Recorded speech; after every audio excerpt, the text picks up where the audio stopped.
정성산 TV를 애청해주고 계시는 대한민국 국민 여러분, 해외 동포 여러분, 탈북민 여러분들과 해외에 계시는 북한 동포 여러분 안녕하십니까?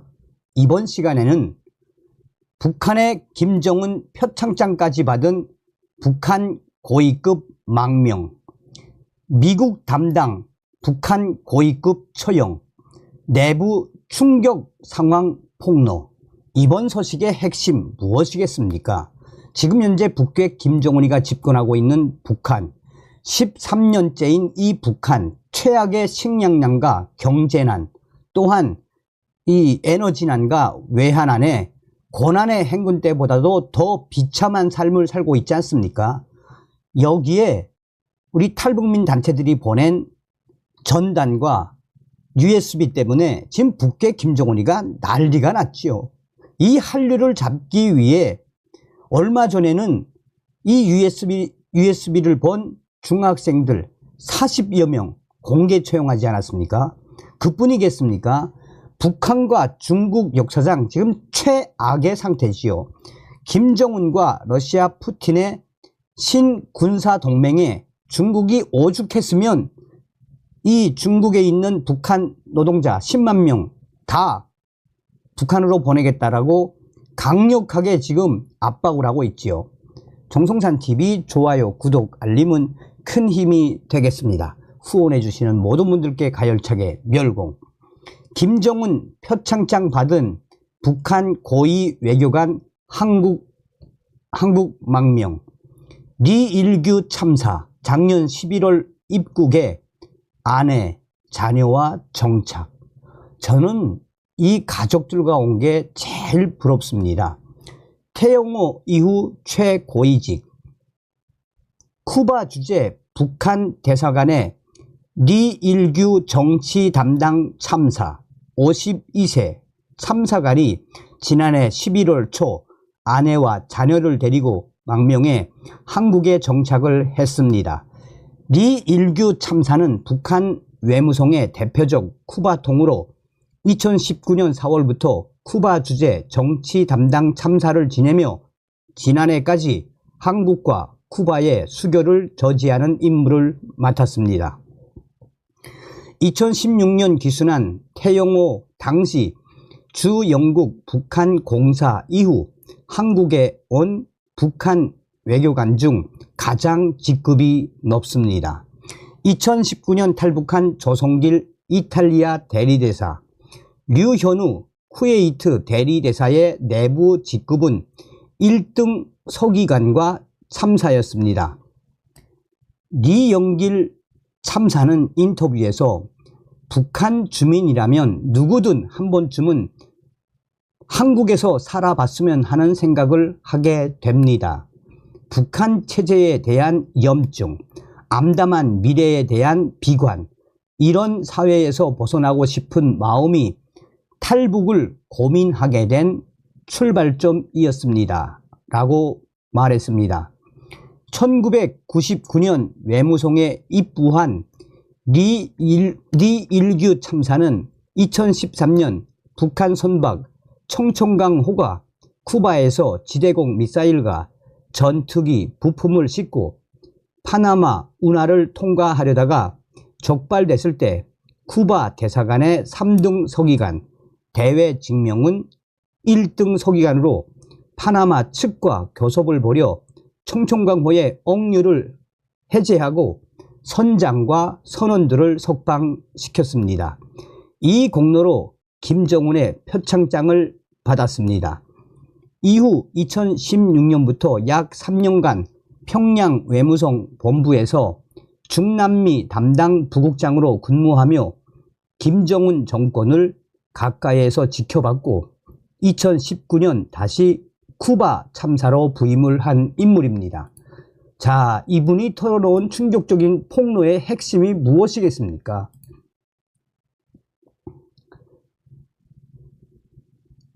인터뷰에 응한 리일규 전 쿠바 주재 북한 대사관 참사는 차분하고 온화한 인상이었습니다. 평양 말씀만 아니면 불과 8개월 전 사선을 넘어 귀순해온 북고위 관료란 사실을 알아차리기 어려울 정도였습니다. 하지만 그는 충격적인 북한 내부 상황에 대해 폭로를 쏟아냈습니다. 특히나 김정은이 반통일 두 개 국가 정책을 민족의 넋을 말살하는 행위라고 비판할 때는 단호했습니다. 기자, 리일규 선생 왜 탈북을 생각하게 됐습니까? 리일규, 직접적인 계기는 노력에 대한 불평등한 평가, 그에 대한 좌절감과 분노였습니다. 북한 외무성은 권세 있는 집안 자식들이 몰려 있습니다.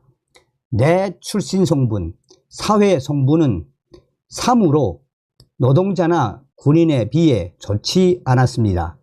최하위 직급으로 입직해 성실하게 노력해 왔습니다. 그런데 2019년 8월 쿠바에 북한 식당을 내기 위해 평양에 가자 외무성 대표부 지도과 부국장이 적지 않은 뇌물을 요구했습니다. 자금 여유가 부족해 후에 보자는 식으로 미루었더니 그가 앙심을 품고 나를 소환하려고 시도했습니다. 이후에도 끊임없이 업무 평가를 야박하게 했습니다. 기자, 그래서 탈북을 결심했습니까? 리일규, 그러던 중 지난해 내가 경추 손상에 의한 신경 손상증을 앓게 돼 멕시코에 가서 치료를 받게 해달라고 외무성에 요청을 했습니다. 쿠바는 제재를 받아 의료기기가 없어서 어쩔 수 없이 멕시코에 가야 했습니다. 24시간도 안 돼 불호한다는 전보가 떨어졌습니다. 그때 격분에 북한을 떠나려는 내 생각은 옳았다고 확신했습니다. 김정은 표창장을 거실에 걸어두셨던 부모님, 장인, 장모님이 다 돌아가신 것도 탈북 결심에 일조하게 됐습니다. 기자, 탈북을 어떻게 계획했습니까? 리일규, 2023년 7월 중순부터 탈북을 심각하게 고민해 11월 초에 실행을 했습니다. 그 3개월 여간, 이때가 제일 힘듭니다. 그 3개월 여간 7kg이나 빠졌습니다. 밥알이 모래를 씹는 것 같다는 표현을 체험했습니다. 비행기 표까지 사놓고 탈북 6시간 전 아내와 아이를 불러 내 결심을 알려주었습니다. 한국이란 말은 안 하고 외국에 나가 살자고 했습니다. 기자, 북한은 여권을 다 대사관에 보관하게 하는데 비행기를 어떻게 타게 됐습니까? 리일규, 구체적으로 설명하면 북한 당국이 그 방식을 사전 차단할 것입니다. 내 뒤를 이어 탈출하려는 분들에게 피해가 될 수 있어 말할 수 없습니다. 쿠바 공항 탑승구 앞에서 탑승을 기다린 1시간이 몇 년과 맞먹었습니다. 처음으로 하나님께 가족을 보호해 줄 것을 빌고 또 빌었습니다. 왜 인간이 종교를 믿는지 절감했습니다. 기자, 김정은을 만나 봤습니까? 리일규, 네, 차도 같이 마셔봤습니다. 김정은도 마주 앉아보면 그냥 평범한 인간입니다. 가까이에서 보면 혈압이 굉장히 높겠다는 생각이 듭니다. 항시 얼굴이 술 마신 것처럼 얼마나 새빨간지 모릅니다. 화면에 나오는 것보다 더 빨갛습니다. 인디언 같습니다. 기자, 2022년 11월 딸 김주애를 공개했습니다. 리일규, 김정은이 주애를 데리고 다니는 것은 언론 공개 한참 전의 일입니다. 평양에서 제2 자연과학원 아파트에 살았습니다. 주민 80% 이상이 핵 및 미사일 개발에 종사하던 사람들입니다. 그들에 따르면 안고 다녀야 하는 꼬마 때부터 김주애를 김정은이 기분 좋으면 내가 공주를 보여주겠다면서 주애를 데리고 나왔다고 합니다. 김주애를 처음 공개했을 때는 신기했는데 열병식 같은 공식 국가 행사까지 데리고 다니니 거부감이 점차 들었습니다. 내가 한생 저 사람들의 발밑에서 온갖 수모를 받았는데 이제 내 자식이 또 저 어린 것 앞에 급신거리며 살아야 한다고 생각하니 기가 막혔습니다. 적지 않은 북한 사람들이 이런 생각을 해봤을 것입니다. 기자, 후계자로 보십니까? 리일규, 개인적으로는 어렵다고 봅니다. 절대 권위, 절대 숭배를 받으려면 신비함이 있어야 합니다. 지금 노출시킬 대로 다 시키고 무슨 신비함이 있고 숭배감이 있겠습니까? 기자, 북에서 여성 지도자가 나올 수 있습니까?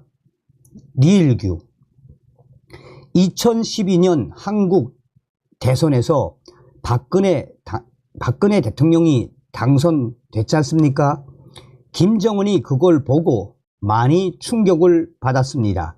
그때 김정은이 김평애 당 간부부장 겸 담당 비서에게 우리도 여자를 대대적으로 써야 이제 국제사회에서 정상적인 국가가 된다는 취지로 얘기를 했습니다.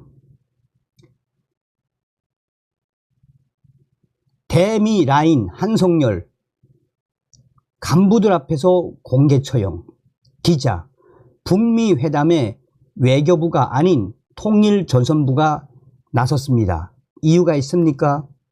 리일규, 김정은은 밤에 외무성에 전화를 많이 했습니다. 문건도 24시간 제한 없이 보고했습니다. 그런데 김정은이 집권한 이후부터 외무성에 걸려오던 전화가 줄었습니다. 밤 11시 이후 문건 보고는 하지 말라는 지시도 떨어졌습니다. 외무성의 권한과 발언권이 완전히 위축이 됐습니다. 기자, 왜 그렇습니까? 리일규, 김정은이 집권 초기 외무성이 체제 유지에 얼마나 힘이 되는지 잘 파악하지 못했고 2016년 태영호 주영국공사 등 외교관들의 탈북이 이어졌습니다. 2017년 김정은이 직통 전화를 외무성에 걸었는데 리영호 외무상과 김계관 제1부상이 다 못 받는 충격적인 사고가 있었습니다. 김정은이 외무성을 신뢰하지 않게 되면서 북미 회담을 통일전선부에 맡긴 것입니다. 기자, 한성열 미국 담당 부상과 리영호 외무상이 그 무렵 실각을 하지 않았습니까? 리영길, 네. 한성열은 미국 간첩이란 혐의로 공개 처형이 됐습니다.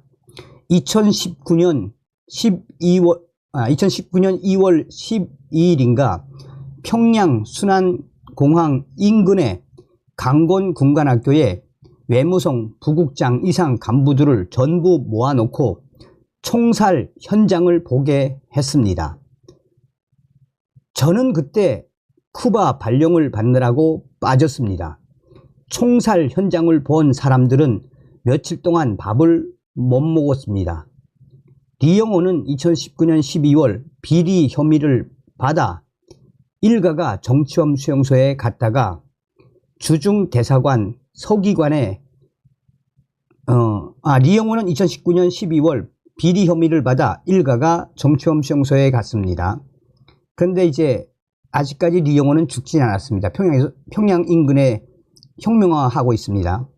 주중 대사관 서기관의 횡령이 촉발됐는데 뇌물을 받은 상급자들 조사하면서 리용호 이름이 나왔습니다.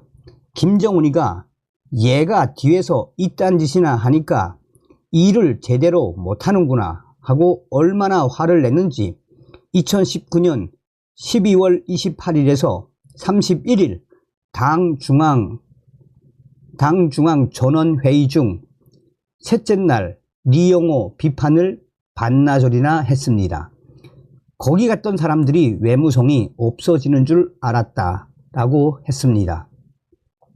기자, 최선희 외무상 입지는 탄탄한 것 같습니다. 리일규, 한국에서는 최영림 전 총리의 수양딸이라서 그렇다느니 하는데 사실이 아닙니다. 김계관 전 1부상의 영어 통역을 하면서 김계관이 끌어줘서 올라갔다고 생각하시면 됩니다. 말을 잘하고 여자지만 주먹이 셉니다. 주먹이라는 게 진짜 힘이 아니고 북한에서는 김정은의 신임이 곧 파워입니다. 2018년 2월 전원회의에서 김정은이 최선희를 보고 미국 담당 부상이 수고한다라고 했습니다. 부상이 아니라 국장이라고 하니 김정은이 야 김평애 당 간부부장 야 김평애 어디 갔어? 내가 여자들 쓰라고 한 게 언제인데 이 능력 있는 사람이 아직도 이렇게 있어? 라며 화를 냈습니다. 다음날 최선희가 미국 담당 부상이 됐습니다. 북한 주민들은 통일을 원합니까? 리일규, 북한 주민들은 한국 국민들보다 더 통일을 갈망하고 열망합니다. 그 이유는 간단합니다. 못 살기 때문입니다. 간부든 일반 주민이든 내 자식의 미래를 걱정할 때 뭔가 좀 나은 삶이 돼야 한다.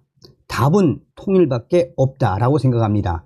이것은 누구나 공유하는 생각입니다. 한국 대기업들이 들어와서 투자하고 일자리를 창출하면 최소한 지금처럼 거지처럼 살지는 않을 것 아니겠습니까? 기자, 김정은은 왜 반통일 정책을 들고 나왔습니까? 리일규, 가장 기본적인 이유는 북한 주민들의 통일 갈망을 차단하려는 데 있다고 봅니다. 한류는 이거예요. 한류는 아무리 강한 통제와 처벌에도 조금 더 수그러들지 않고 있습니다. 최소 선대들은 통일을 제1국사로 책정하고 통일 노선이나 남북 대화 등도 계속 마련하면서 주민들의 통일에 대한 희망만은 감히 뺏지 못했는데 김정은은 이마저 무참히 뺏어버렸습니다. 리일규 전 쿠바 주재 북한 대사관 참사는 1972년 평양에서 태어났습니다. 통일전선부 산하 무역회사에서 일하던 부친을 따라 알제리와 쿠바에서 청소년기를 보냈습니다. 평양 외국어 학원 중고교 외국어 학원에서 프랑스어를, 평양 외국어 대학에서 스페인어를 공부하고 1999년 외무성에 입부했습니다. 어떤 생각이 드십니까? 제가 이 한상열 이분이 주 유엔 대사였죠. 이분에 대한 소식도 그 전에 많이 전달해 드렸죠. 다음 시간에 뵙겠습니다. 멸공.